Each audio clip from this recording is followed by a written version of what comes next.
ലഹരിക്കെതിരെ പോരാടുമെന്ന് പറയുന്ന സർക്കാർ എലപ്പുള്ളിയിൽ ബ്രൂവറി തുടങ്ങാൻ തീരുമാനിച്ചതിന് പിന്നിൽ ഇരട്ടത്താപ്പാണെന്ന് assembly of Christian trust service general secretary George Sebastian.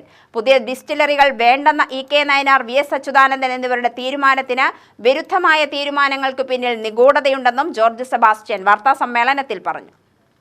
കേരളത്തിൽ മദ്യനിർമ്മാണശാലകൾ ആരംഭിക്കില്ലെന്നും മദ്യലഭ്യത കുറയ്ക്കുമെന്നുമുള്ള 2016 LDF പ്രകടന പത്രികയ്ക്ക് വിരുദ്ധമായാണ് LDF പ്രവർത്തിക്കുന്നതെന്നും ജോർജ് സെബാസ്റ്റ്യൻ പറഞ്ഞു.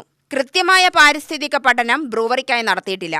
പാരിസ്ഥിതിക പഠന റിപ്പോർട്ടും DPRും സർക്കാർ എന്തുകൊണ്ട് പുറത്തുവിടുന്നില്ലെന്ന ചോദ്യം അവശേഷിക്കുകയാണ്. അരി ഉൽപ്പാദിപ്പിച്ച് മദ്യം ഉൽപ്പാദിപ്പിക്കുന്ന ഫാക്ടറിയിൽ പ്രതിദിനമുണ്ടാവുന്ന 20 ടൺ വേസ്റ്റ് എവിടെ നിക്ഷേപിക്കുമെന്നതിലും വ്യക്തതയില്ല. പട്ടയഭൂമിയുമായി ബന്ധപ്പെട്ട നിയമം ഉൾപ്പെടെ തുടക്കം മുതൽ എല്ലാവിധത്തിലും നിയമലംഘനം നടത്തിയിരിക്കുകയാണ്. എഥനോൾ ഉൽപ്പാദനം എന്നത് മറ മാത്രമാണ്. എലപ്പുള്ളിയെ മരുഭൂമിയാക്കുന്ന ബ്രൂവറി അനുവദിക്കില്ല.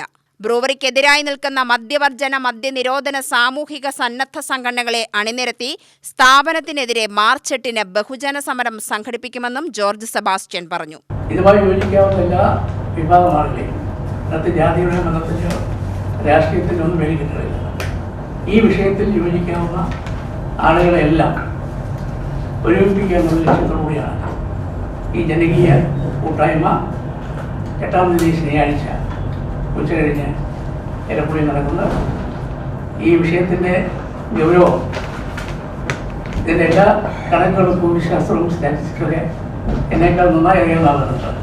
സമരസമിതി നേതാക്കളായ പുതുശ്ശേരി ശ്രീനിവാസൻ, കെ സുഭാഷ്, വി ശിവൻ എന്നിവരും വാർത്താസമ്മേളനത്തിൽ പങ്കെടുത്തു.